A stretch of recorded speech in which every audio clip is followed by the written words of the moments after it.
भूतनी। गांव संगराना में एक कैथलिक चर्च है जहां कुछ नन रहती हैं। वे लोगों की सेवा में ही अपना पूरा दिन बिता देती हैं। एक रोज अलीमा पर गांव के कुछ लोग चोरी का इल्जाम लगाते हैं। ये खबर सुनकर फादर बहुत दुखी हो जाते हैं और अलीमा को कहते हैं, अलीमा, मुझे तुमसे ये उम्मीद नहीं थी। तुमने इस चर्च और मेरे नाम को खराब कर दिया है।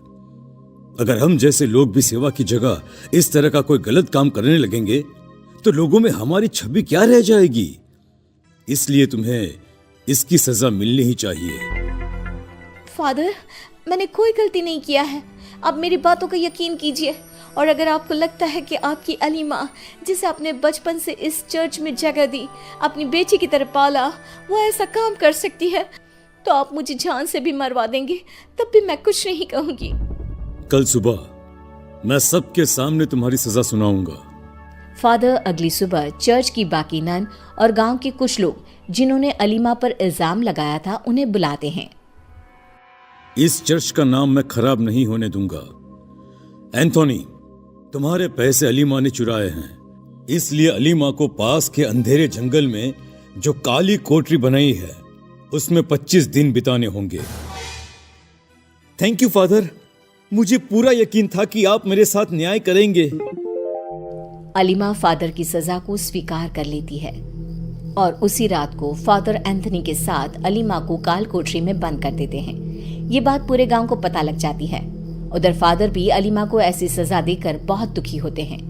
दिन यूं ही बीतने लगते हैं और अलीमा की सजा के 25 दिन पूरे होने के एक दिन पहले ही एंथोनी अंधेरी रात को उस कोठरी में जाकर अलीमा का गला दबा देता है और उसकी मौत हो जाती है। मर गई। मेरे रास्ते का कांटा हट गया और किसी को मुझ पर शक भी नहीं होगा। सबको लगेगा बंद अंधेरे कोठरी में घुट घुट कर मर गई होगी। एंथोनी वहां से चला जाता है। 2 दिन बाद अलीमा जब चर्च में वापस लौटती है तब फादर अलीमा को देखकर बहुत खुश होते हैं। ये बात जैसे ही एंथोनी को पता चलती है उसके पैरों तले जमीन खिसक जाती है। अरे, इसे तो मैंने अपने हाथों से ही मारा था। ये कैसे हो सकता है? ये जिंदा नहीं बच सकती। उधर चर्च की बाकी नन को बहुत अजीब लगता है। जब से ये अलीमा जंगल से आई है वो अजीब अजीब सा बर्ताव कर रही है। हाँ, मैं भी यही देख रही हूँ। उसकी आंखें खूनी नजर आती है, जैसे किसी के खून की प्यासी हो। वो किसी से बात भी नहीं करती। शायद उसे सदमा लग गया है, जिस तरह से उसे जंगल में अपने दिन बिताने पड़े थे। हाँ, वो जीसस के स्टैचू के पास भी नहीं जाती। लेकिन जो भी हुआ उसके साथ वो अच्छा नहीं हुआ। उधर एंथोनी की डर से हालत इतनी खराब हो जाती है कि वो फादर से मिलने आता है। माय सन, क्या है? कोई बात है क्या? अचानक तुम यहाँ? फादर, ये अलीमा जिंदा कैसे हो सकती है? आप खुद ही सोचिए, कोई उस काली कोठरी में जिंदा बच सकता है क्या? ये अलीमा के शक्ल में कोई और है। हमें इस कोठरी में एक बार जाकर देखना चाहिए। ऐसा नहीं हो सकता है। हाँ, लेकिन अगर तुम कह रहे हो तो चलो अभी दिखाते हैं। अलीमा सब कुछ सुन लेती है और उसकी आंखों में खून उतर आता है। फादर और एंथनी कोठरी में जाकर देखते हैं लेकिन उन्हें कुछ नहीं मिलता। ये देखो एंथनी, ये कोठरी तो बिल्कुल खाली है। चर्च में जो है वो हमारी अलीमा ही है। ठीक है फादर, मैं चलता हूँ। एंथोनी वहां से निकल जाता है और सोचने लगता है, अरे, ये नहीं हो सकता है। उसकी लाश कहाँ गई? तभी अलीमा वहां आ जाती है और कहती है, मेरी लाश ढूंढ रहे हो? अब उस कोठरी में तुम्हारी लाश मिलेगी सबको। मुझे माफ कर दो सिस्टर, मेरी लालच ने मुझसे ये सब करवाया है। अलीमा की शक्ल बदलने लगती है, गर्दन लंबी हो जाती है और आंखें बाहर की ओर आ जाती है। भूत, बचाओ, कोई बचाओ मुझे। कोई यहाँ तेरा पुकार सुनने वाला नहीं है। तेरे साथ साथ वो सब लोग मरेंगे जिन्होंने इस गलत फैसले का समर्थन किया था। अलीमा एंथोनी को मार देती है और उसे काल कोठरी में बंद कर देती है। धीरे धीरे गांव के लोगों की मौत होने लगती है। चर्च में से कुछ नन भी गायब होने लगी। गांव के लोगों में हाहाकार मच गया। कुछ लोग मिलकर मदद के लिए फादर के पास जाते हैं। फादर हम लोगों को बचाइए। अगर इसी तरह से रोज मौत होने लगी तो हम क्या करेंगे, कहां जाएंगे हम? Do something father, please do something. Oh my children, I will do something. आप लोग फिक्र ना करें। फादर अपने कमरे में बैठे बैठे गहरी सोच में डूबे हैं। उतने में ही उस अंधेरे कमरे में उन्हें एक लड़की नजर आती है। फादर चेयर से खड़े हो जाते हैं। कौन है वहां? अलीमा सामने आती है और अपने असली रूप में आ जाती है। मरेंगे, एक एक करके सब मरेंगे। मतलब तुम ही ये सब कर रही थी? इन निर्दोषों को मारकर तुम्हें क्या मिलेगा? निर्दोष? ये लोग ही मेरी मौत का कारण है और साथ में तुम भी। अब तुम्हारी बारी है। फादर दौड़कर जीसस के स्टैचू के सामने जाकर प्रेयर शुरू कर देते हैं। भूतनी जीसस के सामने नहीं जा पाती और फादर बच जाते हैं। हाश तो बच गए तुम, अगली बार कौन बचाएगा? मार का खूनी खेल होगा। ये चर्च मेरा है और यहाँ मेरे हिसाब से ही सब चलेगा। पूरी रात प्रेयर करते करते फादर जीसस के पास ही बेहोश हो जाते हैं। सुबह जब बाकी की नन फादर को इस हालत में देखती हैं तो वो घबरा जाती हैं। फादर होश में आकर सबको सब कुछ बता देते हैं। अलीमा मर चुकी है। उसकी आत्मा को हमें किसी भी तरह से वश में करना होगा। अगले हफ्ता ईस्टर डे आने वाला है। हम लोगों को उसी दिन इस आत्मा को अपने वश में करना होगा, नहीं तो वो पूरे गांव में तबाही मचा देगी। फादर दिन रात प्रेयर करते रहते हैं ताकि अलीमा की आत्मा उन्हें छू भी ना सके। भूतनी अंदर ही अंदर लाल पीली होती रहती है क्योंकि वो फादर को मार नहीं पा रही है। इसी तरह ईस्टर डे का दिन आता है और फादर गांव के आसपास के चर्च के फादरों को बुला लेते हैं। कैथोलिक चर्च में इतनी भीड़ देखकर अलीमा अपने कमरे से बाहर आती है। तभी सारी नन उसे घेर लेती हैं। सारे फादर और नन प्रेयर चालू कर देते हैं। अलीमा अपने असली रूप में आ जाती है और छटपटाने लगती है। तूने क्या सोचा? इस तरह तू मुझे कैद कर लेगा? कभी नहीं, मैं तुझे मारे बिना नहीं कैद होने वाली। अगर मेरी मौत से तेरी आत्मा को शांति मिल जाएगी तो इस गांव और अपने इस चर्च के लिए अपनी जान की कुर्बानी भी दे सकता हूं। कम से कम ये खूनी खेल तो खत्म होगा। हाँ, मुझे बस तेरी मौत का इंतजार है, फिर मैं खुद ही यहाँ से चली जाऊंगी। तेरी मौत से ही मुझे सुकून मिलेगा। फादर खुद को आग लगा लेते हैं और मर जाते हैं।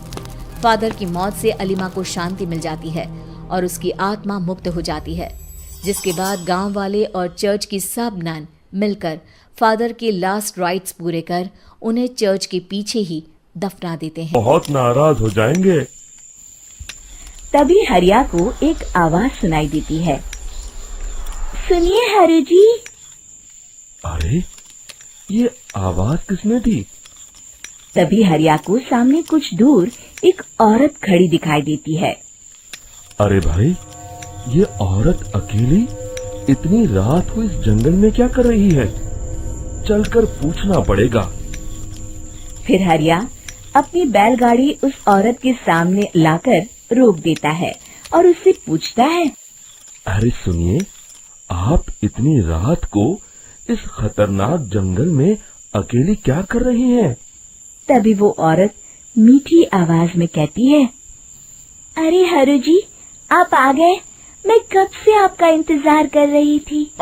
वैसे तो यहाँ से काफी लोग गुजर चुके हैं, लेकिन मैं खास आपका इंतजार कर रही थी।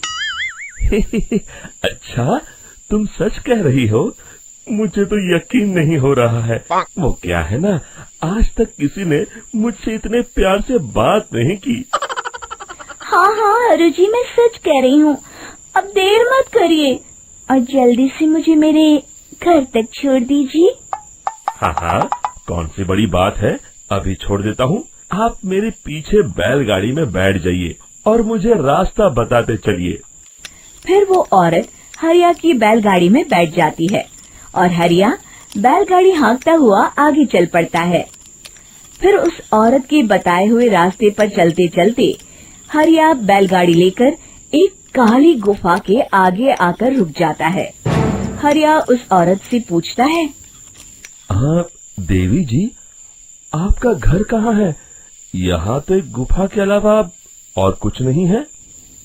तभी अचानक वो औरत हवा में उड़ने लगती है। देखते ही देखते उसका सुंदर रूप एक डरावनी चुड़ैल में बदल जाता है और वो जोर जोर से हंसती है। अरे तू तो एक नंबर का बेवकूफ निकला। तू तो बड़ी आसानी से मेरी बातों में आ गया। अरे मर गया रे, ये तो एक चुड़ैल है। हे भगवान बचा ले, ये तो बड़ी डरावनी दिखाई दे रही है। और फिर अगले ही पल हरिया की बैलगाड़ी में रखा सारा सामान हवा में उड़ता हुआ उस काली गुफा के अंदर चला जाता है और वो चुड़ैल भी उस गुफा के अंदर जाकर कहीं गायब हो जाती है। हरिया ये नजारा देख बुरी तरह घबरा और परेशान हो जाता है। अरे ये चुड़ैल तो मेरा सारा सामान लेकर गुफा में गायब हो गई। अब क्या होगा? अगर मैं गांव खाली हाथ गया तो मालिक मेरी अच्छी खबर लेंगे। मेरी इस बात का कोई यकीन भी नहीं करेगा। फिर आखिर वही हुआ। हरिया के मालिक चंपक सेठ को हरिया की किसी भी बात पर रत्ती भर भी यकीन नहीं हुआ। चंपक सेठ को लगा हरिया झूठ बोल रहा है और उसने ही लालच में आकर सारा सामान हड़प कर लिया है। फिर हरिया को बेईमान समझकर चंपक सेठ उसे काम से निकाल देता है। अगले दिन अपनी दुकान में परेशान बैठा चंपक सेठ गुस्से में बड़बड़ाता है, अरे दुकान में तो सामान बिल्कुल भी नहीं है। अब मुझे ही शहर जाकर सामान लाना होगा। फिर वो अपनी बैलगाड़ी लेकर शहर चला जाता है। शहर से सामान लेकर जब चंपक सेठ वापस गांव लौट रहा होता है, तभी उसे एक आवाज सुनाई देती है, चंपक जी, ओ चंपक जी। अरे ये तो कोई मेरा नाम लेकर मुझे पुकार रहा है। फिर उस रास्ते में वही औरत खड़ी दिखाई देती है। फिर क्या था, हरिया की तरह चंपक सेठ भी उस औरत के पास अपनी बैलगाड़ी लेकर जाता है और वो भी उसकी चिकनी चुपड़ी बातों के मुंह जाल में फंस जाता है। फिर चुड़ैल उसे भी अपनी गुफा तक ले जाती है और उसका सारा सामान लेकर गुफा में गायब हो जाती है। बेचारा चंपक सेठ लाचार होकर खाली हाथ गांव लौट आता है। फिर ये उस जंगल में रोज की बात हो जाती है।